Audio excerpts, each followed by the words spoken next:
ശ്രീ അൻവർ സാദർ. വളരെ പ്രധാനപ്പെട്ടൊരു വിഷയമാണ്. ഈ സഭയിലെ ഇപ്പോഴത്തെ മുഖ്യമന്ത്രിക്കും അതിൽ മന്ത്രിമാർക്ക് ഈ സഭയിലുള്ള ഒട്ടുമിക്ക ഇപ്പോഴത്തെ പ്രതിപക്ഷ നേതാവിനും അതുപോലെ തന്നെ കേരളത്തിലെ എല്ലാ MLA-മാർക്കും ബോധ്യപ്പെട്ടതും അതുപോലെ തന്നെ അവരൊക്കെ അനുഭവിച്ചുമായൊരു വിഷയമാണ്. അതുപോലെ തന്നെ ആലുവ ഹൈവേയിലൂടെ പോകുന്ന നല്ലൊരു ശതമാനം ആളുകളും വളരെ പ്രയാസപ്പെടുന്നൊരു കാര്യത്തിൻ്റെ വിഷയമാണ് ഞാൻ ഈ സഭയുടെ മുമ്പിൽ കൊണ്ടുവരുന്നത്. ഞാൻ കഴിഞ്ഞ സർക്കാരിൻ്റെ കാലത്തൊക്കെ പലവട്ടം കൊണ്ടുവന്നില്ല, ഒരു നടപടി ഉണ്ടായില്ല.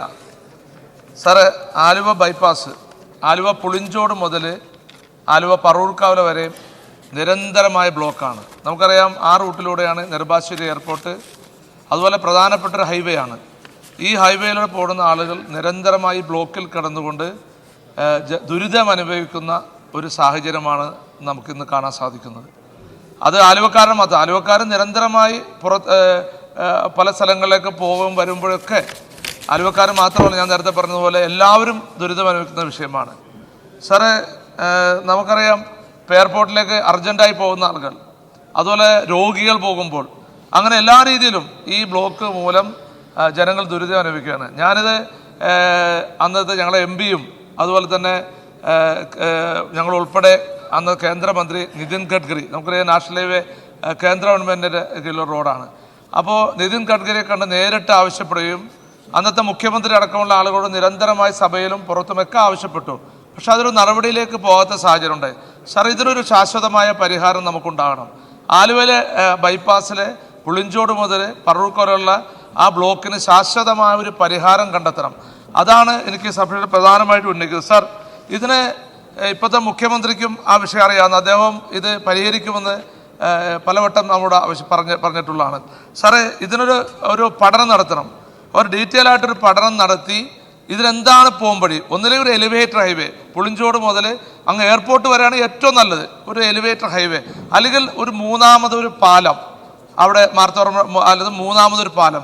അത് ഡീറ്റെയിൽ ആയിട്ട് സ്റ്റഡി നടത്തി പഠനം നടത്തിയാൽ മാത്രമാണ് നമുക്കതിന് കാരണം കണ്ടെത്തി അതിന് ഒരു സൊല്യൂഷൻ കണ്ടെത്താൻ സാധിക്കുകയുള്ളൂ.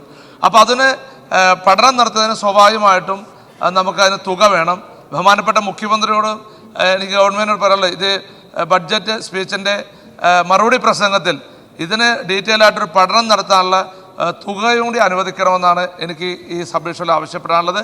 സാർ, അതുകൊണ്ട് ബഹുമാനപ്പെട്ട PWD മിനിസ്റ്റർ, താങ്കൾക്കും ഇതറിയാവുന്നതാണ്. അപ്പോൾ അതുകൊണ്ട് ഇതിനൊരു ശാശ്വതമായ പരിഹാരമാണ് നമുക്ക് വേണ്ടത്. അതിന് പരിഹാരം ഉണ്ടാക്കണമെന്ന് ഗവൺമെൻറ്റിനോട് ആവശ്യപ്പെടുകയാണ്. ബഹുമാനപ്പെട്ട മന്ത്രി. സർ, ബഹുമാനപ്പെട്ട അംഗം അൻവർ സാദത്ത് ഇവിടെ ഉന്നയിച്ച വിഷയം ഗൗരവമാണ്. നമ്മളെല്ലാവരും ആലുവയിൽ കൂടെ എറണാകുളം ബൈക്ക് തൃശ്ശൂർക്ക് പോകുമ്പോൾ ഉണ്ടാകുന്ന ആ ട്രാഫിക് ബ്ലോക്ക് നമുക്കെല്ലാവർക്കും അറിയാം. പക്ഷേ പ്രശ്നം എന്താ വെച്ചാൽ, ആലുവ ബൈപ്പാസിലെ മാർത്താണ്ഡപുരം പാലത്തിന് സമാന്തരമായി പുതിയ പാലമോ എലിവേറ്റഡ് ഹൈവേയോ നിർമ്മിക്കുന്നതിനുള്ള പ്രത്യേക നിർദ്ദേശം സർക്കാരിൻ്റെയോ ദേശീയ അതോറിറ്റിയുടെയോ പരിഗണനയിൽ ഇല്ല.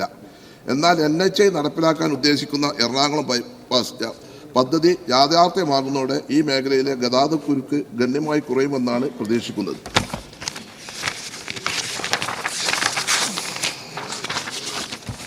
സർ, ഈ ആലുവയിലുള്ള പ്രശ്നം എന്താ വെച്ചാൽ, ഈ പാതയ്ക്ക് ഇരുവശമുള്ള നഗരവൽക്കരണവും കെട്ടിടങ്ങളുടെ സാന്നിധ്യവും കാരണം നിലവിലെ റോഡ് ഇനി കൂടുതൽ വികസിപ്പിക്കുക സാധ്യമല്ല. ഈ റോഡിലെ മാർത്താണ്ഡവർമ്മ പാലത്തിന് നിലവിൽ ആവശ്യത്തിന് വീതി ഇല്ലാത്തതും ഗതാഗത കുരുക്കിന് കാരണമാകുന്നുണ്ട്. ഇതിന് പരിഹാരമായിട്ടാണ് NH 544 അവർ പറയുന്നത്, അങ്കമാലിനെയും അരൂരിനെയും ബന്ധിപ്പിച്ചുകൊണ്ട് ഏകദേശം 49.5 കിലോമീറ്റർ നീളത്തിൽ ബൈപ്പാസ് നിർമ്മിക്കുന്നതിനുള്ള ഒരു DPR കൊടുത്തിരുന്നു. അതിന് അംഗീകാരം തന്നു. അതിന് ഭൂമി ഏറ്റെടുക്കുന്നത് 6183.4 കോടി രൂപയും നിർമ്മാണ പ്രവർത്തനങ്ങൾക്ക് 6551 കോടി രൂപയും ഉൾപ്പെടെ 13553 കോടി രൂപയ്ക്ക് ആണ് NHI ഇപ്പോൾ തത്വത്തിൽ ഇനിയാതെ അതിന് അംഗീകാരം തന്നുള്ളത്. ബഹുമാനപ്പെട്ട അംഗം പറഞ്ഞ കാര്യത്തിൽ നമുക്കൊരു പഠനം നടത്താം. അവിടെ സ്ഥലം കിട്ടുക അല്ലെങ്കിൽ എലിവേറ്റർ ഭാഗമാണ് ഏതോ വേണമെന്നുള്ളത് നമുക്ക് തീരുമാനിക്കാം. മുഖ്യമന്ത്രിയുമായി ചർച്ച ചെയ്തിട്ട് ആ കാര്യത്തിന് ഒരു അനുഭാവപൂർവമായ ഒരു നടപടി സ്വീകരിക്കാം. അതെ, ഞാൻ ഏതായാലും 7-ാം തീയതി ബഹുമാനപ്പെട്ട കേന്ദ്രമന്ത്രി നിതിൻ ഗഡ്കരി അവരെ കാണാൻ പോകുന്നുണ്ട്. അന്ന് ഈ വിഷയം അതുകൂടി സംസാരിക്കാം.